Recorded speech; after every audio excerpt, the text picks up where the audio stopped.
Welcome to the Imagine Golf Podcast Beyond the 19th.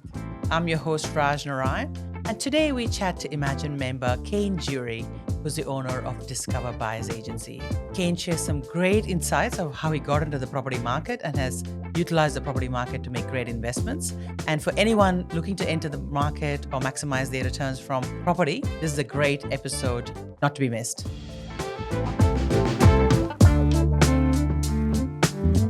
Kane, look, you've just recently joined the Imagine community. You've been so active in this short period already, getting into golf, getting very involved within the business and within the community.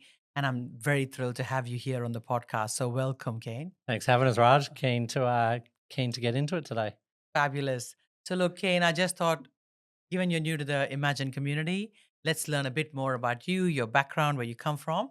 So tell us from the very beginning. Obviously, you're from Queensland now, but tell us a bit more about your younger days and your journey so Yeah, far. so I grew up in South Australia. Mm-hmm. Don't hold that against me. But then when I was 18, not real sure what I was going to do with myself, like many 18-year-olds, I guess. Yes. I suggested to mum one day I might join the army. Mm-hmm. And almost before I'd finished a sentence, she had packed my bag. And Is 9 that months right? later, yeah. Is that right? Yeah. Because usually mums don't like their sons to go into the army. No, but it was probably what I needed and it was good for me. Okay. I wasn't too bad or anything, but a bit of a rat bag, I guess. And yeah, 6 months later, I joined the army. And when I was enlisting, everyone said, if you're going to join the army, you may as well get a trade. Okay. So I did my trade as a diesel mechanic. Okay. Is that Yeah. right? And so, what did she think? Because of discipline, it'd be great to go to the army. Yeah, I think, and it was just great from a lifestyle and to see more of Australia and travel a little bit. So Probably uh, because there's not too many wars fought out of Australia. no, that's right. That's Yeah. probably why.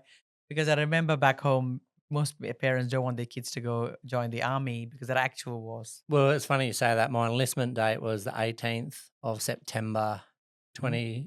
2001, Mhm. which is 1 week after the 9/11 terror attacks on the World Oh Trade Center. wow!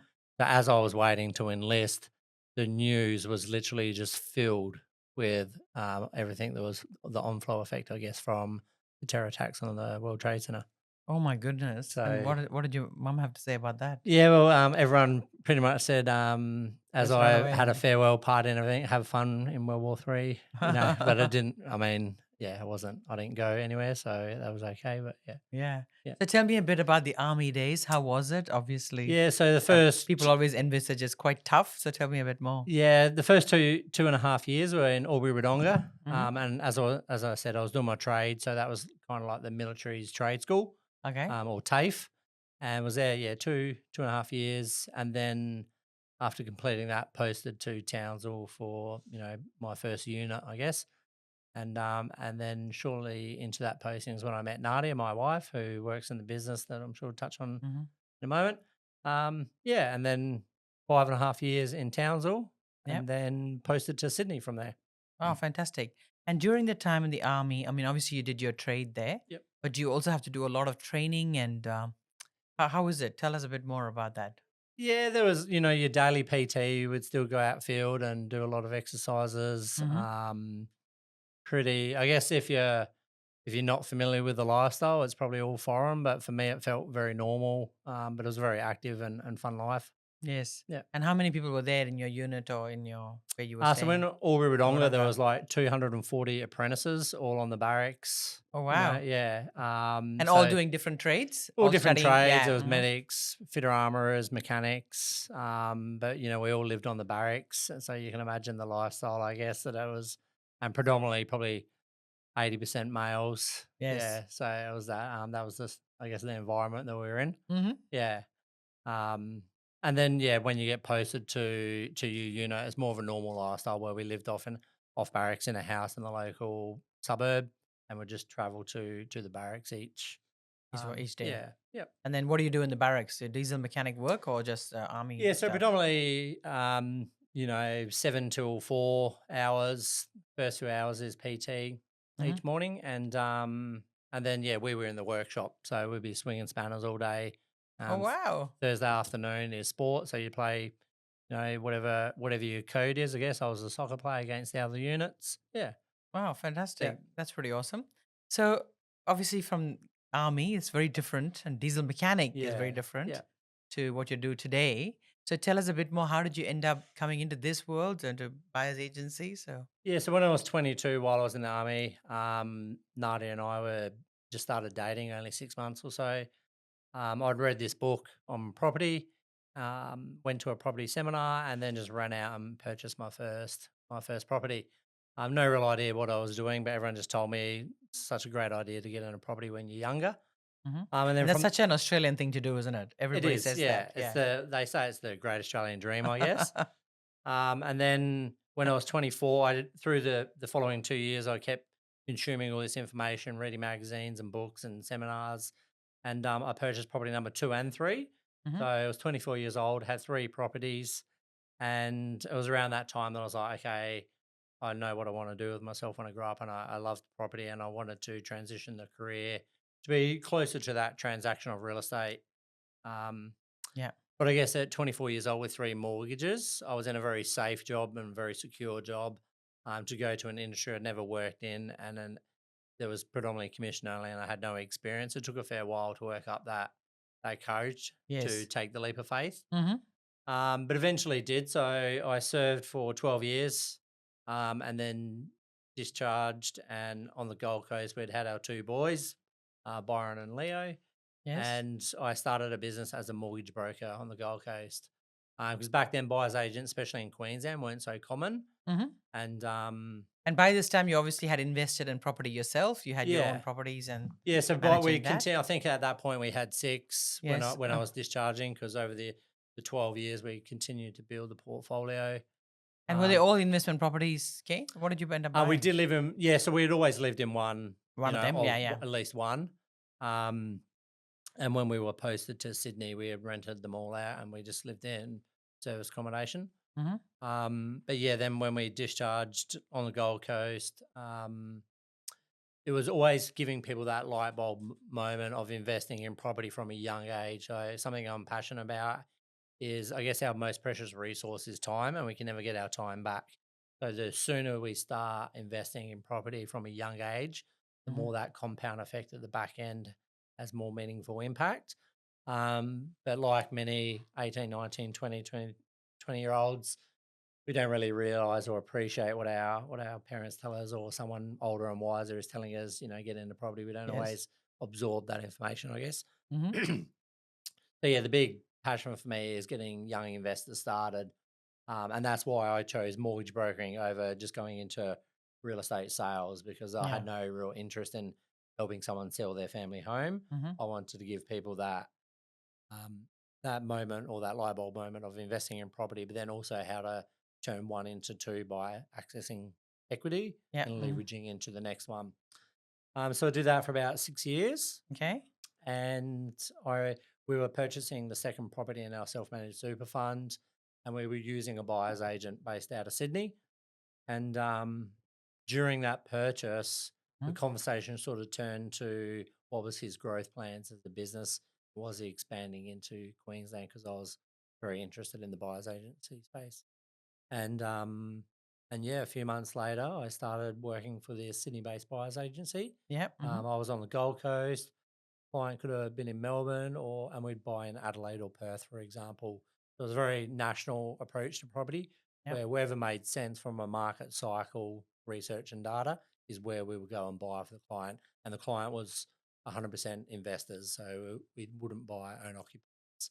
Yeah. So you only do investment property that you purchase for people. In this role, we do Yeah. own occupiers now in Southeast Queensland, but in Yes. this first role that I'm talking about, it was just 100% investors. Yep. 100% investors, and you had a national portfolio. Yep. That's very interesting, isn't it? Is it Mm. quite unique that because usually people are very tied to locations and they have expertise in locations. It's Yeah, correct. But if we want to build a portfolio, we got to chase growth. So, and a good example is that first property I purchased when I was 22 years old. yeah. If I could have used a buyer's agent, I would have, because it didn't grow in value for 15 years. It was possibly the worst time ever to be entering that market. But the biggest mistake I feel with buying an investment property is I live in Helensvale. I'm going to buy an investment property here because I have to see it and touch it. Or I live in Okay. Sydney's inner west, so I'm going to buy an investment property in the inner west, when there's no real consideration given to where that suburb is in its um, growth cycle. In its growth cycle, Yeah, and yeah. yeah. So we go chasing those growth markets. Mm-hmm. Yeah. Um, yeah. So stayed there for that role for 2 years. Mm-hmm. Purchased over 250 properties in 2 years there. Yep. It was about 10 to 15 a month. Mm-hmm. And then some changes were made in the business. At that point, Nadia had been nursing for almost 20 years, and we both resigned and started our own business, Discover Buyers Agency. Mm-hmm. And now we still work nationally for investors, buy in Perth, Adelaide, regional Queensland, or wherever makes sense from a growth perspective. But we also buy homes locally in southeast Queensland. Yes. And look, it's such a big decision, isn't it? Both of you leaving and going together and starting the business. Yeah. Usually people always like to have one of the partners with a stable income and the other one start and wet their toes. Yeah. So was that a big decision? I mean, how did you come about that? And the reason I ask as well is, as you know, imagine everybody's a business owner, entrepreneur, executive. So it's very applicable, the Yeah, yeah. lessons from. I mean, the decision for me was not forced by any means, but Mm, had come to a decision point where the role that I was in was significantly changing, mm-hmm. and the new role wasn't really what I wanted or anything. So I was like, "Yep, it's time to go do this for myself." So I guess it was quite easy for me. And then for Nadia, she's been a nurse for almost 20 years, and nurses, I feel, are overworked, underappreciated, and Yes. underpaid for what they do. And Mm-hmm. 20 years will take its toll on anyone, and I'm sure any nurse can, Absolutely. I'm appreciate sure they that. will, yeah, So attest to Nadi it. was, and she was very keen to get into like real estate with me. She's been, along the journey from day one with me through our portfolio. So it kind of made sense. So now Nade forms more of that operational Mhm. role in the office. I'm out and about with either referral partners or clients or chasing up properties and actually negotiating the purchase of the property. Mhm. Yeah. So tell me if I'm a typical client and I've to come over and I'm looking to buy a property. Yep. I know you do a lot of research and analysis. Like, how do you identify these properties or what might be the best, situation for me or place for me, location? So I guess we first start with what's your actual goal that you're trying to achieve, which Mm-hmm. is very important. I seen a quote today actually, if you don't know where you're going, any road will take you there. Mm-hmm. So first thing we do is try and understand what's the goal and then reverse engineer a plan to achieve that. There's a lot of misinformation when it comes to property investing, 10 in 10 years and all this clickbait style Yeah. punchlines that have no real substance to them. Mm-hmm. So we'll always use a strategy platform, identify a goal, and then come up with a plan. And that might be 2 or 3 properties over 5, 10 years, whatever meets that goal. Um, and then basically, once we've got the goal, the strategy, there's 15,000 suburbs in Australia wide. Mm-hmm. We'll use a bit of a filtering process to identify a market that suits that person. So let's say they have 3 properties in Queensland. We might exclude Queensland from the filtering and where we're going to buy. We'd then say we want data that's high confidence. And that's going to remove things like mining towns where the data is inconsistent and high Yeah. variance between it. I would then say it's got to be affordable. So if something's highly unaffordable, it's unlikely that there'll be mass purchasing there that's going to help drive prices. So we use the affordability index, which is median price and median income, and then compares how affordable is it. So we like to see that say under 35. Yep. Then we'd look at supply and demand, obviously influences price of anything, and real estate's no different. So stock on market, inventory levels, and building Mm-hmm. approval ratios Yep. is our 3 key metrics for identifying supply levels of a suburb. And then we'll look at demand and things like days on market, vendor discount, and um, vacancy rate. And that's going to tell us if there's strong enough demand in that area. So once we go through that, and we might put in some price filtering as well, if your budget's say Yeah. 900 versus someone else's that might be 600 or 1.2. And that's going to get us down to less than 50 suburbs Australia wide in itself is tailored to your unique brief. Mm-hmm. And then once we've done that, we've got a short list of 50. We'll bring a bit of a human assessment into it then, and we'll open up each one. We'll go through it, check the trend lines and things like this to make sure things like the percentage of owner occupiers in that suburb, economic diversity of the suburb, make sure that it ticks the box for a quality investment. Um, then next step is searching and sourcing. So on Yes. market, off market, you just go through the whole process of finding properties.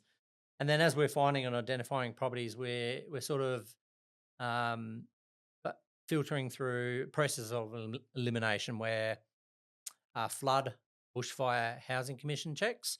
If it fails those, we push it to the side and keep searching. Must pass.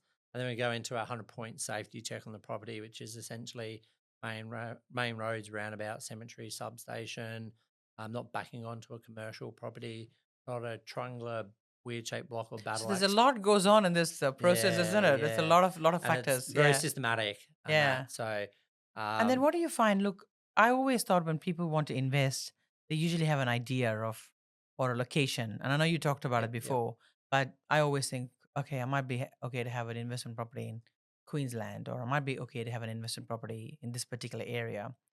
But in your model, it could pick these areas. It could be in the middle of somewhere. Um, yeah, we're generally not going people, too regional, mm, but mm, definitely we're I opening up mean, Australia Australia wide. wide, Yeah, right? So yeah, if you think about 50 properties, that could be anywhere or yeah. quite different And in when you style. mention like people have generally got an idea, Mm, it's generally come from Uncle Bob and Jenny at the family barbecue. yeah. And although they make great accountants or doctors or whatever their jobs are, they're generally not the best advice when it comes to Property. property. They've got Mm. their ideas and that, but there's no real system or methodology to their approach. It's just based on their personal experiences. So it's not always the best advice. Yes, Um, and it's so true. And also, just look, hearing you, talk about this, your process, the process that you adopt, which is quite thorough, by the way. yeah, yeah, I was just looking at it, thinking it's so interesting because you're probably going to spit up some properties, the top 3 or 5 pieces of properties, yeah, and what it takes away is the emotion because it's an investment property in the yeah. end of the day. It's not your house. That's right. Yeah, So having someone like arm's length review it, and like how you said, oh, I don't want it to back onto a commercial property, or I don't want it to, be in not the right location. yeah. What are you doing is you're maximizing your the quality of what Yes, you've chosen, correct. and Yeah, how and also maximizing it as making it attractive to someone else who's yeah. going to buy it. And the Like, data's is there a telling market? us, Yeah. you're not arguing with me. We're just referring to the data for that suburb, you Mm. know, and like for example, Perth over the last sort of 3-4 years has probably done close to 100% depending on the suburb.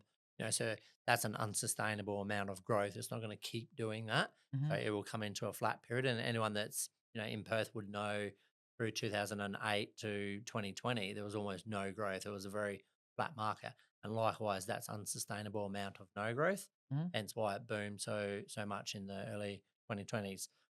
So yeah, we take all the emotion out of it, and same when we pick the property because ultimately we don't care about the facade or the kitchen, and it's not uncommon for people to assess it based on can I see myself living there? But Hmm. really, if it's on a big main road, that's a big red flag, and they're the things that are important. If it's a battle axe block, we don't want that. So our due diligence is more So if there's a big assessing main the road, people quality. don't want it. That's right. Yeah. Yeah. And that's why it's important to do the due diligence up front. If we buy in a super hot market, the family with 3 kids, they're not going to fit in a 3-bedder, so they want the 4-bedder. But the market's hot and everything's selling really quick for good prices, and they get frustrated, and they end up paying too much because the real estate agent who works with the vendors told them the Yeah, I told price, them that. they've Yeah. paid it, but they're in the market now, they're happy. But when the market's hot and days on market might be sitting at 15 or 20 and they're selling straight away, what happens if that's an investment property and in 20, 30, 40 years' time, we've decided to sell that property? Days on market, conditions could have changed. They're Yeah. sitting at Mm. 90. Hmm. It's taking 90 days for the good ones to sell. And we've got the ugly duckling on the main road. Hmm. We're not So going to be able to then, sell it yes. for 300 days. And the only way that we're going to sell it is by heavily discounting the price. That's right. And And so that's the that's what you last want to thing we protect want to from. do. Mm. We've got a medical emergency in the family or transitioning to retirement. We don't want to be heavily discounting the price of our investment when we sell it. So the due diligence we do up front is critical. It's like an insurance policy through holding that property. And again, I'll Yeah. come back to one of my properties when I was younger. Tell Uh, us, yeah, tell us that first story. it if so we brought it in 2007. 2019, the Australia Day floods in Townsville. We brought a townhouse, so there's another failure of due diligence. And what Um, is the problems with townhouses? well, we Not want a a house with its own land content, so we own all the ah. land because the land appreciates, the house depreciates and loses Mm, value. The more land component of our budget that we allocate, the better. mhm. And anyway, So yeah, buying an investment property as a house is way better than buying an apartment, you're correct. saying? Yeah. And yeah, so the Australia Day floods in 2019, our tenant got evacuated by a tinny. So Mm. literally a tinny pulled up to the door, they'd hop in, Yes. and then it was vacant for 6 months. And because the insurance was held through the body corporate, we were expecting the insurer was going to cover the repair, Mhm. and they declined it on stormwater, not floodwater. It was vacant for 6 months, and then we had to go in and spend $20,000 renovating it, get it livable again. If we had done appropriate due diligence up front, we never would have experienced that in our portfolio. So it's our insurance policy for while holding the property. Yes. Mhm. Yep. And what is it? Is it a typical type of client you work with, Kate? Or Um, pretty much anyone who wants to invest anywhere Yeah, in almost Australia? anyone that Seems very like broad. it Yeah. is because everyone in Australia loves property, I guess. Yes. So whether they're wanting to buy their first home Mhm. to move into, then they get this big 30-year mortgage and debt. We can actually use property to help accelerate the reduction of that debt by buying one or two investment properties. And if we pick our markets wisely, we might be able to sell them in the years to speed up that 30 years down Mm. to 10 or 15 to pay the mortgage off. Or they just want to build wealth and accumulate properties for generational wealth and hand down through the Through family. the family. And tell me, I mean, you talked about SMSF before. Tell me a bit more. I mean, these days looks like everybody seems to have SMSFs are quite common, and everybody seems to have their investing through their SMSF. Seems quite common these days Yep. as one of the strategies for investing and purchasing investment properties. What are your thoughts on that? Do you recommend that to everyone, or is that a So good thing for typically, people to think about? we don't give financial Yeah, advice, of absolutely. Yeah. course, and all. But then generally, people will get to some sort of limit with their property portfolio themselves from a borrowing capacity where they can't keep purchasing. And if they're interested in keep purchasing, a lot of people will then speak to their financial planner or accountant about buying in a self-managed super fund. They'll set that up, and then we can then help with that purchase. So it is becoming more common. More common, isn't Yeah, it? and you And get leverage through property, and it's mm, safe, so you can hold a bigger asset, I guess. yes, exactly. And also, a lot of the times, at least back in the day in my early career, when you have your superannuation, it's just sitting there. You don't think about it. You don't even look at what it's been invested in, and because you think it's going to be something that's so far away in the future, you don't really care. Yeah, But using that wisely is quite good as well because I it's a think double, benefit. there's always that argument between what's better, property and shares, and depending on what side of the fence you sit on, I don't think we're ever going to win that. It's kind of like the state of origin in Queensland and Blues. That I don't think we'll ever solve that one. But if you are a property person, self-managed super is just another avenue to continue building the Well, portfolio. look, I come from a banking background, Yeah, and I'm a very big investor. So I have a big share portfolio, yeah, invest in pretty much many asset classes. And I always find that super is probably a good thing, good way to invest in property. Because the biggest thing with property is it's illiquid and it's long yes, term. yeah, Because if you want to sell it straight away, then you're better off not investing because by the time you pay the stamp duty or whatever, it's too already yeah. The you need to have you transactional need to costs are hold it. Yeah, high. transaction costs are high, so you Yeah, need to hold it for a certain period for it to agreed. be a viable Yeah, investment. And also, if you're looking at appreciation, you need to hold it for a certain period for it to appreciate. yeah, So I think super is a good thing because you don't expect to see it till you're 60 something. So 100%. Yeah, it's easy to hold it in there for very more set and years or forget. less years. Yeah. You're not, yeah. Well, you don't have any avenue to draw that, Mm. so And there's might as well leave it potential, there. like speak to your, financial planner, but pooling super funds together as well with Mm, husband and wife to mm. to pull a self-managed super fund to build that portfolio Build that inside. portfolio Yeah, exactly. yeah. Whereas I think that shares might be a better investment with your other And it's other easy to investable start assets. small. So if you don't have a large deposit in your personal name, you can start with shares and everything to build. Yeah, Build your wealth to then go into property yeah, because I've always feel like property is a big commitment and also it's more longer time frame and illiquid. yeah. There's a few things, but But once you get to it's maybe the highest highest appreciating one. once you get to maybe four, five, six properties in your portfolio, you can sell one, and it Then becomes yeah, very liquid. If you sell one, have few hundred or whatnot in the bank. and then you can Yeah, invest in the other. I Yeah. guess it's like any investment. It's a lot It's lower risk, I think, to be fair. Yeah. but it's hard. The hard yards are done starting out, Mm. and it's slow. But as you get to there's nothing too sexy about a $1 million property portfolio gaining 10%. But if we can hold a $5 million property portfolio and it gains 10%, then the numbers Then, start yeah, becoming a lot absolutely. more attractive. Mhm. Yeah, But you need to have the 1 million portfolio before you can get the 5 million. correct. Yeah, 5 and million it's portfolio. slow. That first revolution of the snowball, I guess, Yes, that's takes the right. longest. Yeah, And look, what you said before about I mean, starting early. I think that's a big thing because I remember with myself, I never invested in property. I did it much later in my life, yeah. and now looking back, I wish I'd gotten in much earlier. Mm.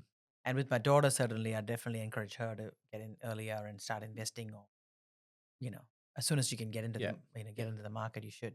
And there's a very s- big sentiment out there at the moment that it's harder and harder than it's ever been. But I guess there's loans out there, Mm, 95%, no lender's mortgage insurance, yeah. no stamp duty. Hmm. You're in for 5%. So there's Yeah, there are a always lot of incentives it's and education and support. understanding and taking advantage of all the different incentives that are out there and available to you, and it Hmm. can be done. Because I assure you, in 1987, when Yes. interest rates in Australia were at 17%, the 25-year-old that wanted to buy their first home was saying it's harder as it's ever been. So that's a feeling amongst first home buyers for decades. Um, but speaking with a good A team and understanding the grants and everything Yeah. that's available to you Hmm. can be done. And also because we did talk about it being illiquid and a big, more of a serious investment, always good to get the help. It's 100%. Yeah. gonna, stand you in good stead for the long term. That first investment property mine that didn't grow for 15 years, Yeah. that flooded in 2019. If someone had tapped me on the shoulder and said, "Don't buy there, buy over here," I would have tripled my money if I had gone to a different market. Yeah. So I'm a big, obviously, I'm going to say that I'm a buyer's agent, but whether use a mortgage broker over a banker, do some research and your portfolio will do a lot better. Yeah, and it's so true though. I mean, it's not what your role is, but effectively getting it right. I mean, everybody says location, location. It's a given. Getting it right is Yeah. so important in terms of the property industry and market. And 17,000 suburbs Australia wide or whatnot, like it's unlikely you're living in the best one for you for Yeah, an investment. absolutely. And that's what I loved. And also, a lot of the times, where you're living is not really the best investment property Yeah. anyway, Yeah. because you're looking at, yeah, And it's sort of like a very increasing trend in real estate is becoming a rent investor mm, where the yields are so low in certain suburbs. It makes sense to actually rent and then invest in other markets. mm-hmm, So you rent in the lifestyle that you want because generally we could probably afford rent in maybe the eastern suburbs of Sydney, but we couldn't afford to buy there.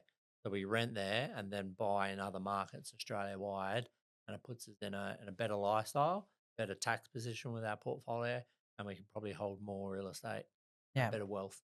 Yeah. fantastic. So I mean, obviously, it's a golf podcast. Tell us a bit more.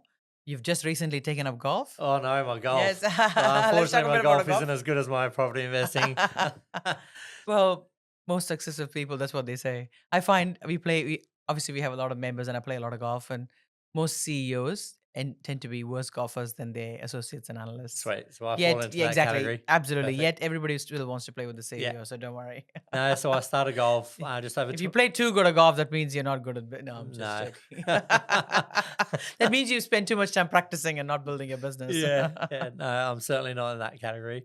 But no, I started 12 months ago. Hmm. Obviously, just through the business networking environment, I met Alan in your team Yeah.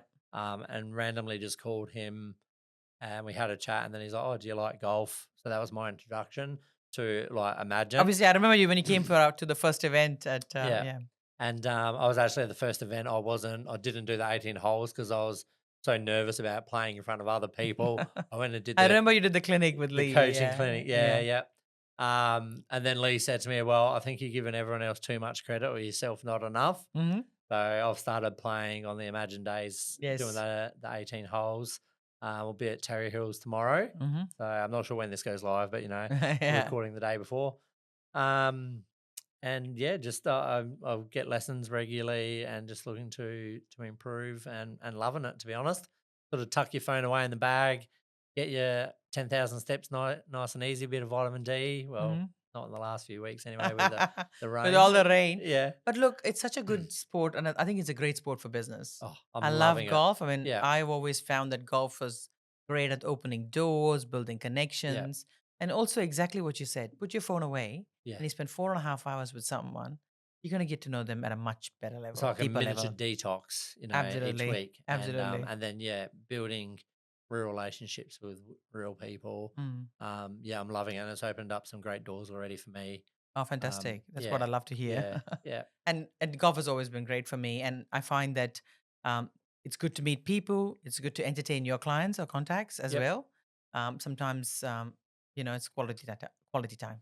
I saw Teddy in Mm-hmm. your team, and he had a golf shirt, obviously branded Imagine. So I'm thinking of getting maybe some Foot Joy business shirts with Discover Buyers Agency logos on them for Yeah. certain events. Yeah, As you should, yeah. absolutely. We're also going to be launching our own Imagine shirts for our members. Oh, So very if you good. wanted to, you could just buy, order an Imagine shirt, and then it just comes to you in whatever size you've ordered. Excellent. So that's something we're going to do very shortly. Yeah. So yeah, Yep. But yeah, the yes. driver. Oh, You it's a and love and everybody else hate can. relationship. You Like, and everybody oh, else, you're because I swinging think the irons and you think, I'm getting this, I'm mm. getting this. It's coming together. And then you pick up the old driver and it gives you that nice little reality check. I tell you what, to be honest, when you first start, you have a high enough handicap, and I've seen you hit the ball like you hit a really good ball. So you're better off just putting the driver away. Yep. But it's that temptation because everybody thinks, oh my God, when I hit it good, it goes so much further. I was so far close to the Yeah. green, and most of the time it's like sliced or Well, I out of was having out of that bounds or conversation whatever. just the other day, and I said, I'm going to play the next 18 and I'm not going to hit the driver Mm, once. Then, if you avoid something as well, you're not going to get any better at it. yeah. So I guess if Mm. I was to paint my perfect picture in the future, I could crack a nice driver straight down the middle. So I guess die trying and My go-to club, 5 wood. 5 wood. Yeah, 3 wood Really? is useless. Three Yeah, wood is yeah. like your 1 iron. It's like as Lee Trevino says, even like there's a saying. He said, "When there's lightning, what do you do? Hold out your 1 iron. Even God can't hit it, Yeah, yeah. because nobody can hit this. Nobody can hit this Well, one I iron." was playing with Cody actually Yeah. again in your team up in Queensland, Hmm. and I hit the driver, and I swear to God, I sliced it that bad. I think it went further to the right than it did down the fairway. So I got my or my hybrid out, and I went over to the other fairway, and it must have been the best I've ever hit the 5 hybrid Hmm. because it cleared the tree line and went back perfectly onto my fairway, and for a short chip onto the green. So yeah, my worst shot and one of my best shots in two The same. consecutive. Yep, But that's golf. that's It's like golf. life. You can get Yep, good and bad at the same time and ugly at the same time. yep, But look, if you could just, I always say, if you could just put away this driver and then just hit a 5 wood or a 5 hybrid, yep. it still gives you so much further than the iron, but still a bit safe, Bit like a more safer shot, a controllable. bit more Yeah, control. Yeah. yeah, Unless it's a very broad fairway and it's a par five, you don't bring the driver out. yeah, yeah.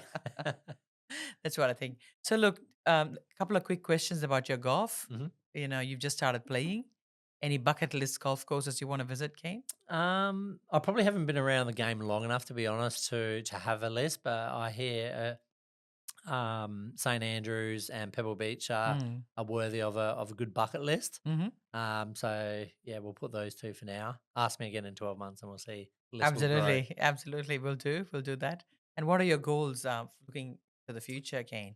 Tell me about your golf and also about your business. What is the outlook from here on? Golf is to get more consistent. I'm at a point like I've had a few pars on a par four, Hmm. but I've also in the same round of 18 had an 8 and a 9. Yeah.